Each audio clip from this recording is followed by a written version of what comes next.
Hello and welcome to the 2019 Division III Women's Soccer Selection Show. I'm your host, Will Haskett. The road to Greensboro begins today for 64 teams as we set the bracket to determine a national champion. As always, 43 teams already know their name will be revealed today in via automatic qualification as a conference champion. That leaves just 21 precious at-large berths to hand out.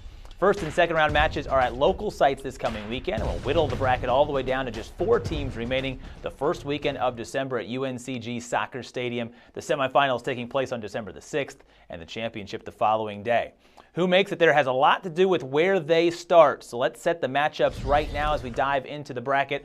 Our first host of first and second round games is MAC Commonwealth champion Messiah. The Falcons rolling into their 20th NCAA tournament in much the same way they do every year, with extreme confidence. The 5-time national champions went undefeated in 4 of their 5 national titles between 2005 and 2012.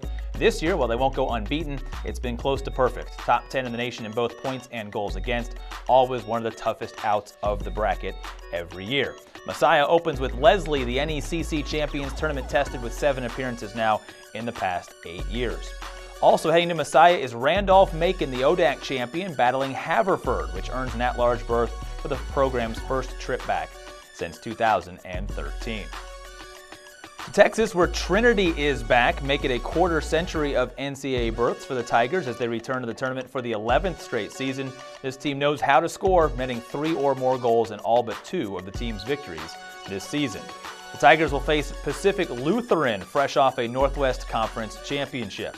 I mentioned the Lone Star State for these games because Hardin-Simmons is hosting. The American Southwest champs play SCAC winner Southwestern in the opening round. All right, back up north, MIT's great season now comes with hosting duties in the tournament. The Engineers riding the country's best defense into their 4th straight tournament. The team has almost pitched a shutout this season, leading the nation in goals against and shutouts, while keeper Ava Gillikin is tops in save percentage and goals against. But don't sleep on this offense. Top 10 in goals, points, and shots in the country. Johnson and Wales Providence is in via the GNAC and its automatic berth. A very strong starting group here with Williams also on site. The dynasty could be over for the Eves. 3 national titles in the last 4 seasons, but already more losses this year than all 3 of those title-winning seasons combined. There's championship experience, however, still on this roster. After last year's tournament, most outstanding offensive player Sarah Skyer and most outstanding defensive player Sarah Kelly are still seniors on this Williams team. Gettysburg earns the at-large in honor of playing the defending champs. A brutal sectional should TCNJ advance forward in the bracket. 28 appearances and 3 national titles for one of the most decorated programs in the sport's history. The NJAC champions for the 3rd straight season, the Lions are top 10 in the country in both scoring offense and defense with a ton of depth. Not a single player has scored more than 8 goals this season for a team averaging 3.5 goals per game. 21 different players have netted a goal in this 2019 season. John Jay made it out of the Cuniac to earn the program's first ever NCAA berth. Tufts will head to Jersey to join this group, making the program's 3rd NCAA tournament for the first time in school history. The Jumbos continue to rise to the top of one of the country's toughest conferences, regular season champions in the NESCAC. It's reason enough to brag, but Liz Reed also a reason to be excited as well. She leads the team in scoring. But how about Sophie Lloyd's clutchness, including some recent game winners, has been a big key. 1992 national champion Suny Cortland took care of business in the Suniac to make the tournament for the first time since 2012.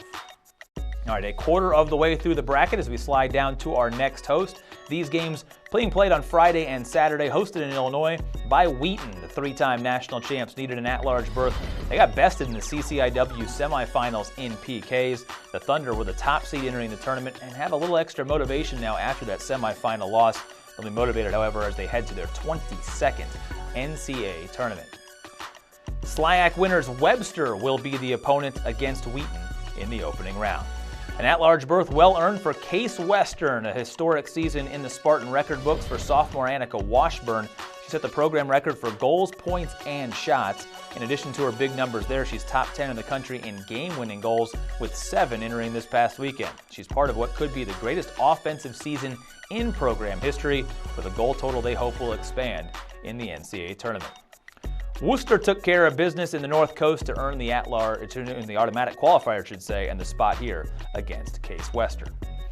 We head north to Minnesota, where St. Thomas will play host. 13th NCAA tournament for the Tommies, who have survived a frozen few weeks at the end of the MIAC season, hoping warmer matchups are in the future. It hasn't disrupted Sarah Pasternak in goal, where she is 3rd in save percentage and top 10 in goals allowed in the country. Monmouth will try to break through the wall in the first round, winners of the Midwest Conference. Illinois Wesleyan captured the CCIW to steal a spot in the tournament, where Wisconsin Whitewater, champs of the WIAC, will provide a very tough test. A big year for Ohio Northern continues with hosting duties in the tournament. Back in the tournament for the first time since 2013, the Polar Bears are hoping their offensive exploits stay really hot in the season, into the postseason. Jenna Fuller averages nearly a goal per game, top 5 in the nation in game winners. She will attack Grove City back again this year via the President's Athletic Conference.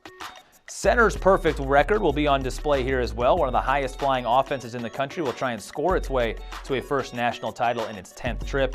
The team ranks either 1st or 2nd in the country in goals, assists, and points, while also sporting a top 5 scoring defense. The defensive assignment against that top flying offense belongs to landmark champ Scranton in the opening round. Final host on this half of the bracket is Carnegie Mellon. Missing the tournament last year, snapped a 6-year streak of NCAA berths, but the Tartans are back this year. Alex Adams leads the way on offense, the only Tartan with 10-plus goals on the season. Cairn won the CSAC for the first time in program history, needing 6 rounds of PKs to decide the championship. Congratulations to the Highlanders on their first tournament appearance. And a couple of at-large selections fly off the board at the bottom of this bracket as Arcadia and Swarthmore earn each a spot in the tournament to round out the left side. All right, 32 teams quickly down. We still have 32 more to go. Several schools are still awaiting their NCAA tournament fate. We'll drag out the drama a little bit more and unveil the second half of the bracket right after this.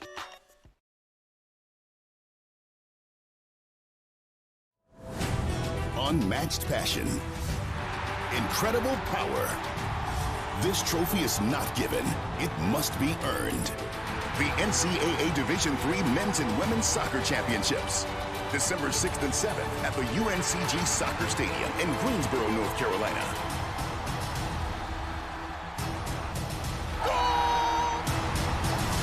Visit ncaa.com/tickets and get your tickets today.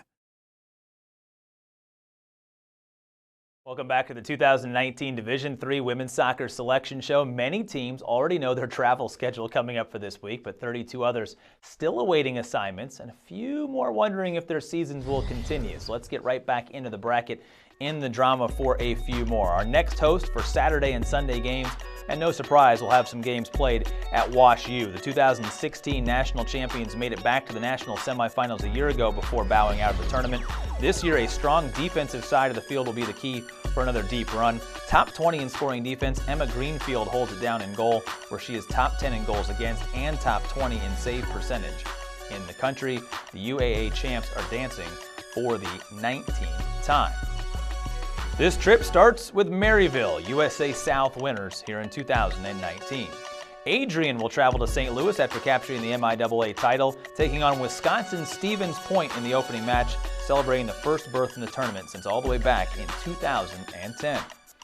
We head out west now, where Cal Lutheran will be a host. 15th trip to the NCAA tournament for the Regals, who made it to the round of 16 in their last appearance back in 2017. Alexa Soto was second-team All-SCIAC in goal this year, but entered the weekend ranked 5th in the country in save percentage. They will need her in goal. She takes on the offense of UC Santa Cruz in the first round. The Banana Slugs are riding high into the tournament after winning their first conference title in 4 seasons. Emory will be on hand in California for its 18th NCAA tournament, battling Claremont Mud Scripps in the first round. Pomona Pitzer slides in next. It has been 3 years since the Sage Hens last made the NCAA tournament, but an infusion of young talent has them back. Freshman Hannah Mandel was a decorated athlete out of high school and has transitioned very quickly to the college game, scoring over 10 goals this season. She is one of 8 first-year players to see action this year for the team, including 4 who have started games throughout the season.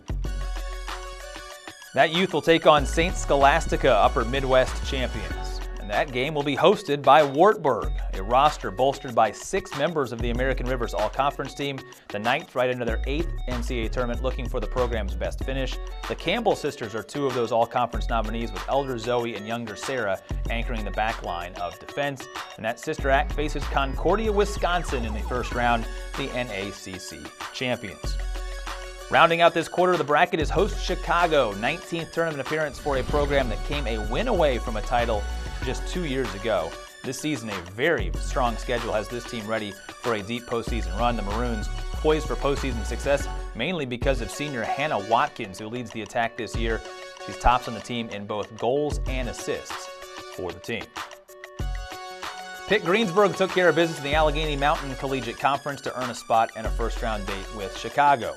Augsburg will make it a solid group in Chicago. The Augies earning their 3rd NCAA tournament berth and owe much of it to the scoring heroics of senior Ashley St. Aubin, who is the top scorer in the MIAC this year and in career goals. 8 of her scores this year have also been game winners, which is one of the highest totals in the nation.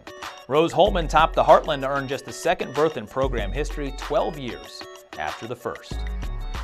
Final 16 teams to unveil now, and it starts with William Smith. 30th appearance is the most in tournament history for the 2-time national champions. Amanda Kessler and the Herons' defense has been one of the stingiest all season. She ranks top 5 in goals against for a team top 10 in the country in shutouts. Empire 8 winner Utica will be the opening opponent for William Smith. SUNY Geneseo brings strength to this site. 3 straight tournament appearances for just the 2nd time in program history. The Knights are led by Hannah Sullivan and Damika Piccoli, who have over 50 points combined between them this season. Sullivan, a sophomore, controls the midfield, while Piccoli is the top goal scorer, connecting on nearly 30% of her shots. Mary Washington won the CAC and provides a very stern opening test. Middlebury put together another strong campaign to get the nod as a host here. The Panthers were a penalty kick away from being national champions a year ago, but settled for their best ever finish in the tournament. 4 players were named all-tournament, and all 4 are back on the roster this season, including leading goal scorer Simona Meir, who entered the weekend with 9 goals on the season. The University of New England captured the Commonwealth Coast for back-to-back tournament berths. Stevens is your 2019 MAC Freedom champ, drawing Little East winner UMass Boston in the first round. Johns Hopkins gets to stay at home for at least the first weekend of the tournament. The Blue Jays haven't missed the tournament since all the way back in 2004. Depth is the key to success. 11 different goal scorers and 13 different point getters this year for the Jays. They open against Penn State Berks in for the 7th straight season. Christopher Newport, always a tournament mainstay. The captains enter the NCAA tournament off a shocking loss in the CAC semifinals, just their 2nd defeat of the season. This came after placing 8 players on the all-conference team, including sweeping the offensive and defensive players of the year. Riley Cook had 26 goals this year, a program best, ranking 3rd in the country, while Keely McCarthy has been a 4-year mainstay on the defensive side for a team that has shut out 70% of its opponents this season. And it's been 3 years since Worcester State's last trip to the tournament, but they returned via an automatic qualifier. Nervous waits with only 4 spots left to go. What a run it was this postseason already for Amherst, the 4 seed in the NESCAC, winning the conference tournament and carrying momentum into the tournament. And they get hosting duties as well. It earned them a date with Maine Maritime, winners of the North Atlantic. Final at-large selection belongs to Dickinson. The Red Devils have carried the finish the fight mantra into the postseason, trying to build on a near-perfect regular season. Good luck getting the ball past Carly Boyer in goal. She's top 10 in save percentage and shutouts in the country. Just the 3rd appearance for the program and the 1st since all the way back in 2010. And it was totally worth the wait into the show for Farmingdale State, the Skyline Conference champions, helping to round out the field. All right, so there it is. 64 teams set to compete in the D3 Women's National Tournament. The national semifinals coming up in December. It starts on December the 6th, and the champion will be crowned just a day later on December the 7th. All of the action comes from Greensboro, North Carolina, and don't miss any of the information, scores, and highlights leading up to it right here on NCAA.com. Thank you so much for watching today. I'm Will Haskett. Congratulations and best of luck to all the student athletes competing in this year's tournament.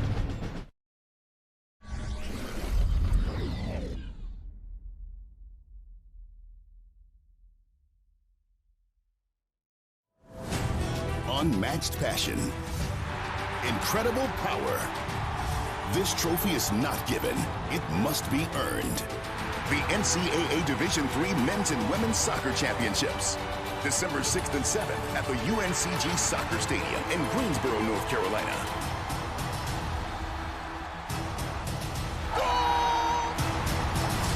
Visit ncaa.com/tickets and get your tickets today.